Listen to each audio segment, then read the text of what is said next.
back. So all hour long, we've been talking about some of the big headlines that have sparked conversations. Our next guest, Courtney Lund O'Neil, posted a TikTok that stopped me in my tracks. Middle of the night, I'm scrolling and I come across this. And basically, she says, her mom was linked to one of the most horrifying moments in history. And then the name John Wayne Gacy popped up. Now it's 3 a.m. and I cannot stop reading. Gacy, of course, made national headlines as a serial killer who originally started out doing clown parties, right? And over his terrifying years, 30 murders of young men and boys in the Chicago area in the 70s. Police say he would have kept killing if it weren't for one key witness. Courtney's mom, Kim. Take a look. Take a look.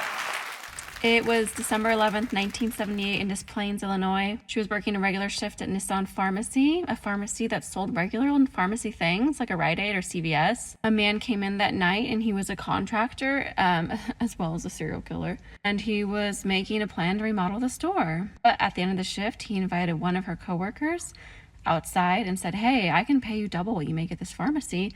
Come back to my house and sign new paperwork." Her coworker told her, "Hey, I'm going outside to talk to this guy. I'll be right back." Earlier in the shift, she had worn this coworker's jacket, and in that jacket, she slipped a film receipt she developed at the store that night. Her coworker is Robert Piest, the final victim of John Wayne Gacy. Her book, Postmortem, What Survives the John Wayne Gacy Murders, is hitting stores this December. Please welcome the woman whose TikTok stopped me in my track in the middle of the night, Courtney Lund O'Neil. Courtney, thank you so much for joining us. Full disclosure, I come across the TikTok, I said, this is not real. I thought it was somebody just clout chasing, because you know there are so many conspiracy theories out there. Oh, a lot. I sent it to my team. They said, no, this is real.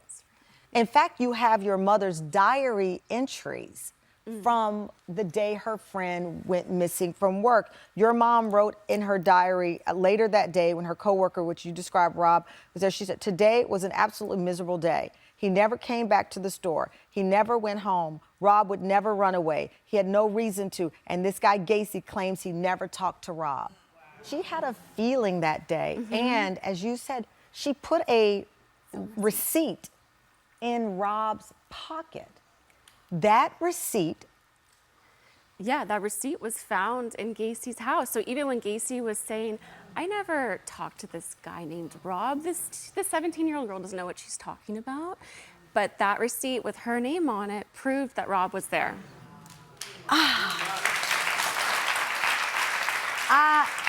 First of all, I lived in Chicago. I've seen and heard and read so many Gacy stories. Oh, I'm sure. I did not know the full breadth of your mom's story. Really? Wow. You lived with a hero.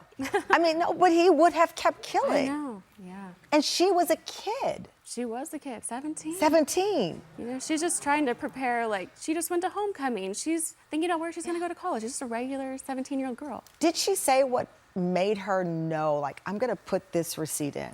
Yeah, we talked a lot about that, and the closest we can get to it is something like women's intuition. You know, that feeling of like, we just know, like, especially everyone, but as women, we know, you know, it's like, this is, I need to do this. Yeah. As I mentioned, you've written a book about it. What was it like to reveal this and it go viral in the way it did? Yeah, it was surprising and also refreshing, because for me as a storyteller and in writing a book, you kind of get tired of the same old stories, right? You read so much, you take in stories as a journalist, and so to have people respond like in the millions of like wanting this story just felt really empowering and good to have a woman's voice tell the story, because this has been a story told by men, and Gacy is always at the center, and the victims and other people who loved the victims, like my mom, they're gonna get pushed to the side. But I was like, these stories need to be told. These stories need to be told. Yeah. Well, bravo for you. I love that you use a modern medium of TikTok, because sometimes these things get lost on an editor's table and they don't want to do the story. They say no one cares. You are proof that you reach people where they are with a compelling story. You can stop anybody in their tracks. And your mom's legacy is incredible. Incredible. Courtney's book is called Postmortem, What Survives the John Wayne Gacy Murders, is hitting stores this December.